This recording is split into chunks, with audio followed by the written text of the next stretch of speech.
Patient আছে হসপিটালে যাব, এই যে এইভাবে আমাদের একটা জিম্মি করে এভাবে আটকে রাখছে। হোয়াট ইজ দিস ভাইয়া? ধরে ধরে বাস থানা নিয়ে আটকে রাখেন।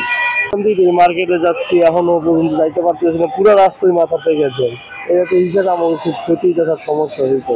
পেশেন্ট আছে হসপিটালে যাব, এই যে এইভাবে আমাদের একটা জিম্মি করে এভাবে আটকে রাখছে। হোয়াট ইজ দিস ভাইয়া? মানুষ তো একটা আতঙ্কের মধ্যে থাকে, আর এটা তো স্বাভাবিকভাবে, এটা স্বাভাবিক জীবন না। গরম পানি মারা উচিত। গরম পানি তো মারছে। ধরে ধরে বাস থানা নিয়ে আটকে রাখেন। এটা একটা ব্যাধি হয়ে গেছে। এর আগে 15-16 বছর কি করছে? তখন কি করছেন? তখন নামতে পারেন নাই? সব এখন নামতে হইবে এমন কোনো কথা আছে? আমরা মনে করেন 150 টাকা গাড়ি জমা দিই, হ্যাঁ, এই প্রতিদিন এইভাবে করে কালকে 1 টাকাও জমা দিতে পারি না। সারাদিন জামে পড়ে গেছে।